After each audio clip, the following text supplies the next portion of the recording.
For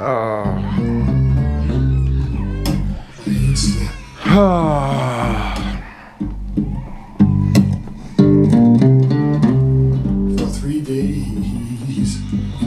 I ain't slept for 3 days and 3 nights. Coming off, in case you don't know when these are filmed and how I release them, coming right off the SX6s. Because I've had these up for longer than those. These are the Micca RB42C. You see, that's a center channel, or an MTM, where it's mid-range, tweeter, mid-range. And I should have brought out the standard RB42s to show you a comparison. You don't really need one. Just take like a saw right there. That's an RB42, and that's an extra RB42. And I've been playing them for a while in my living room here. I asked the distributor to send me two. Obviously, Micca sends them to me. Micca sends me everything. And it is indeed a spectacular matching center for the RB42s. Problem being, most people can't get their hands on RB42s because, well, I said they're great, and now they're gone. The way of the world. So it's nice that Micca came out with the center channel.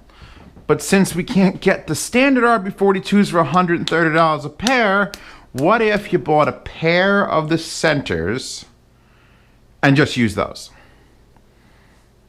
Well, why don't we find out together? My little girl. Oh. My little girl. She's sleeping. Here's the thing. Usually a center channel takes at least one aspect of the normal bookshelf and it keeps it. And that's what these do. The thing that these keep from the RB42s is that tweeter and the crossover that sends the tweeter out. That's one of the biggest magical points of the RB42s. The other thing was that the 4-inch driver with the crazy thick surround produced a hell of a lot of low end. But now we got two, so you're like, Zeos, does that mean it's got more bass? Does it have more bass? Does it have more bass? Unfortunately, get down on my knees. There's a problem. There's a problem. There's a chink in the armor here. They added an extra woofer and used the same little port that the RB42 has. Beautiful binding posts here, by the way. Look at that. Gorgeous. They put them like on the side and down, so if you're putting them as vertical, like they expect you to use them like that, it's fine. Put it as a center channel, boom, you lay it down. It's fine. But that port is not big enough to support two of those insane 4-inch drivers. So, are these as a pair better than RB42s? No. But they are a goddamn decent alternative if you can't get the RB42s. The RB42s were tuned to have that port in this size box, and this is a bigger box with twice as many drivers, and they didn't change the port. Now,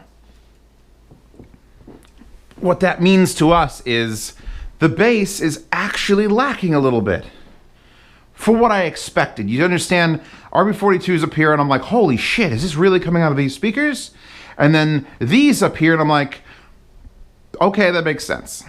It sounds like a normal dual 4-inch center channel that I'm running two of. It doesn't shake my kitchen appliances like I would have imagined it would have. Now, I know what some of you are thinking. You're thinking, Zeos, don't you have a drill press? Just make a bigger port. And I might. I'm not joking. I might. I just pull the ports out of their out, put a bigger hole, put a bigger port, because I think that would make these stupendous. But for right now, at $200 for a pair, keep in mind that's $200 for a pair. Let's listen to them. FK 2 weeks on. Wait. Skip forward a little bit because it's a bassy song. I quench that thirst The tweeter is great. The imaging from left to right is great. There's no weird waveguide that gets fucked up when you turn it sideways because it's just that. The only thing, like all the way down from the highest treble through the mid-range to the vocals, is fucking classic RB42, amazing. But once you step under 100 hertz and it's like, well, I'm expecting it to do some low end, it's like, Now, look, I'm discussing these speakers as if this is what their only purpose. This is not their fucking purpose. This is not their purpose. Their purpose, if you'll excuse me for a second, is to take one of these and shove it there. Center channel. And you know what you don't really need out of your center channel if you've got a subwoofer? Killer low end. So you get the imaging and the vocal clarity and all the things you fucking need from an amazing center channel right here. $100. $100. I would put this in with any speaker you want as your home theater because I know that it's going to kick it. I've used the center channel. It's fucking great. The only center channel that beats this that I currently have, because I don't have many center channels, is the goddamn JBL Studio 520, which was like an $1,100 center channel and then dropped to like $200. Link to the JBL Studio 520 center if it's still on Amazon. So I'm not really telling you that these are like... It's a perfect center channel. It's a perfect fucking center channel. You actually kind of don't want it to push a lot of low end as a center because you're going to shove most of that off to the 0.1 and you don't want to have it get so loud that it distorts. You don't want to push those drivers. So having the plug, basically it's like having a plugged port in the rear, is sort of handicapping it, but on purpose. I could see the wheels turning in the Micca scientists' brains. I'm sure they like, it's like Black Mesa out there, I'm assuming. And like, oh dear, if we put a larger port, it'll push more, and then if people push it too loud, there's a chance the drivers will crash. So why don't we just put a smaller restrictive port, and this way we could still get down to like 80 hertz, and then we just sort of fade it out with just physics. And it does that. And it makes me sad when I use it in the stereo pair, but when I use it as a center, I didn't notice it at fucking all, because you never send a center to large. The only way to set a center channel to large is to literally either buy another ohm wall and stick it here, or take a subwoofer and stick it under your center channel and run it directly.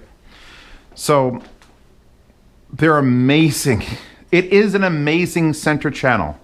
You are an amazing center channel. I also like the fact they did not give you any branding on this. It comes with it. You can apply it to this. You could push the Micca logo in there or there, depending on what your usage case is.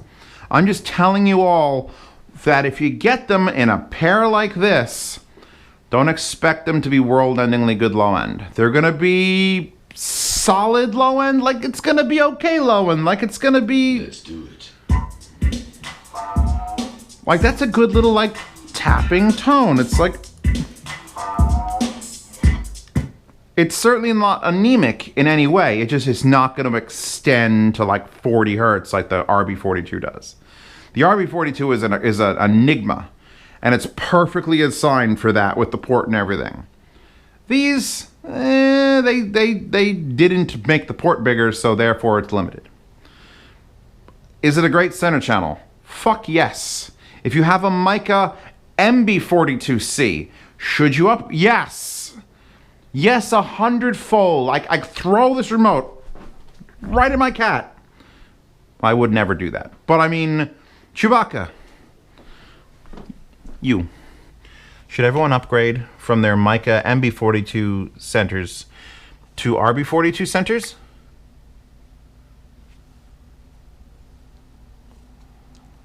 It's a yes. We've got a yes from the cat. It's over. Yang says yes. She says yes. Yes. It's got a very similar rock solid build. It's understated as fuck. Like, it's got, the only problem I have is this seam is here, which is on the bottom, if you count that as the bottom. So there is a seam there, so if you do run them standing up, you're gonna see it. But if you're using it as a center, you're not gonna. And if you're wondering about the oohs, they're the next speaker I'm about to review, and here is an ooh. Did you even notice it? Did anyone even see those in the last, like, 3 reviews I did? No. Because the ooh, which is the other Micca, is a slightly, same tweeter, by the way. I'm pointing this out when I review this in about 20 minutes. Same tweeter as the RB42 and the RB42C. They're just using little tiny speakers. And guess what? It's the same size port. And guess what? It works better. As a separate individual speaker, this works better because the port matches the drivers. But these need a sub. And these, I'd still think you can get away without a sub if you're using them in a speakered pair. But who cares? You're using this as a center channel, just buy it as your fucking center channel, be done with it. Also, this uses pegs and not magnets, and that's annoying. But I guess I had to save some money somewhere. So if you want to know the difference in size of the ooh, I'll pull these out again. When I review these, I'll have this out, and you can just take a look at it. I do like the see-through grill versus the solid grill. Come here, ooh. Look where the ooh fits. Do you understand the ooh? That's its purpose in life, to hide under televisions. We'll get to you in a second, babe. These, on the other hand, are designed to be a center channel if you want to run them in a stereo pair.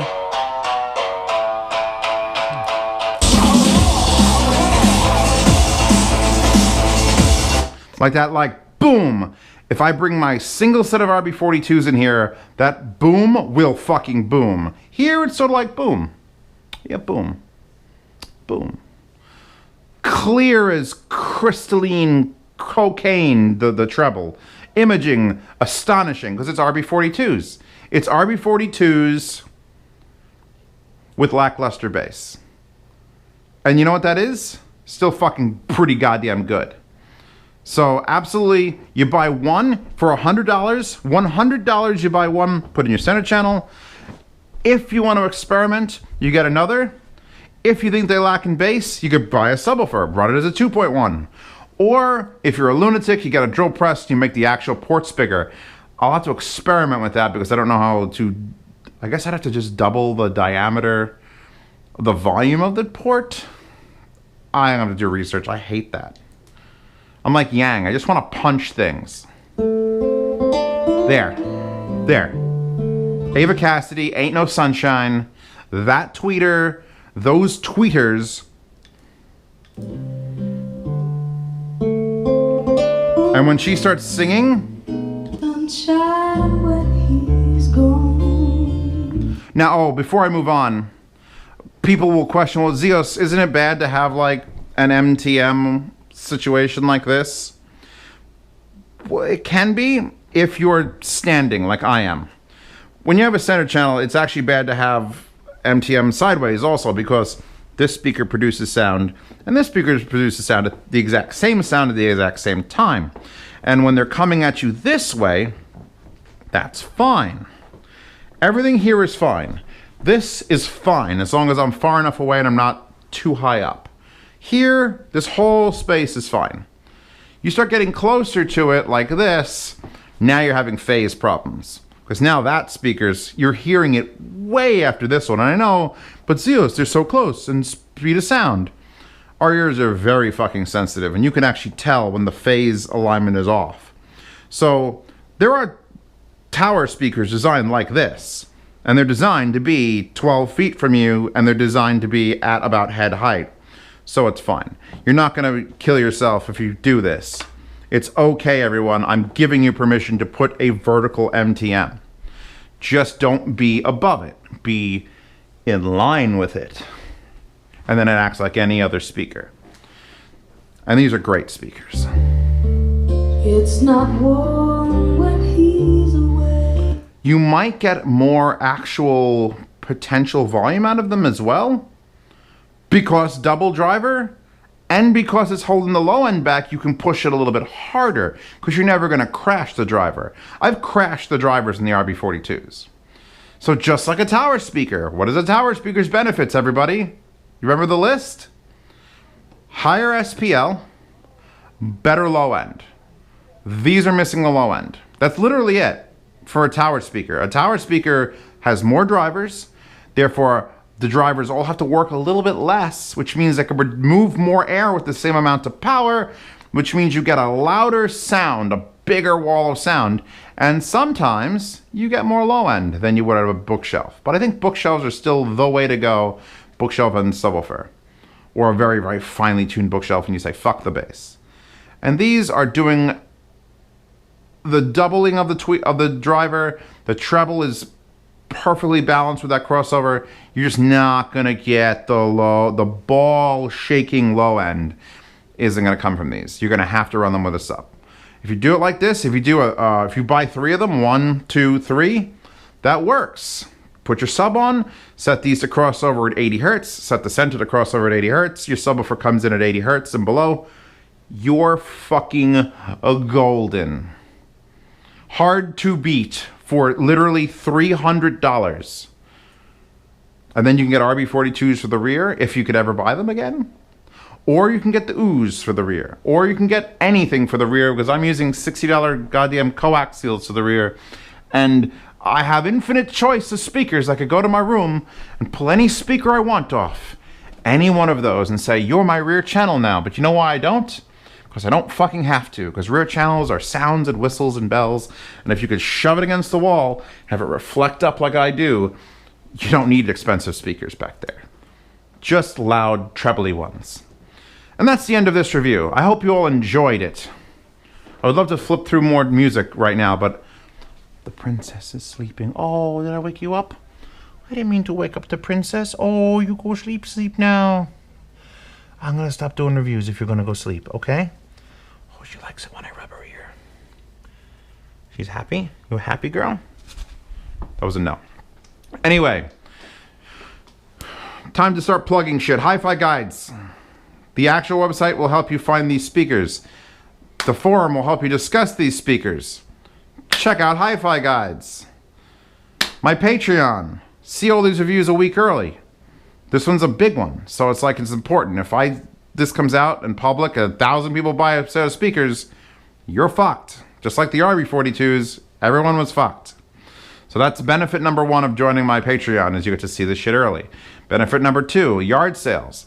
Since the distributor is sending me these for free, if I don't keep them, I would probably put them individually as center channels in the yard sale. So from the 1st to the 10th of every month, things that I've reviewed, things that I'm not planning on keeping around, you bid any price you want. Make it an odd number so there's no matching, and then I will ship for free in the continental United States. If you're international, you pay half shipping. And I hate shipping speakers, so if you're in Bangladesh and you're like, I really need those, you better bid with your soul. No, it's fine. Bid anything you want. I've shipped speakers to India, and it's like $95. But I pay half, because that's the way it works out. And sometimes I win money, and sometimes I lose money. The $10 Patreon tier gets you into the behind-the-scenes level, where I just pull out my phone all the time, and I'm like, hey guys, you see this? Hey guys, you hear about this? Oh, they tell me. The patronage chat is crazy. Like, it's everything that you wanted to ever... It's the worst place if you have a limited budget. Because I'm not the person selling you things there. I'm telling you about everything, and you're asking me questions.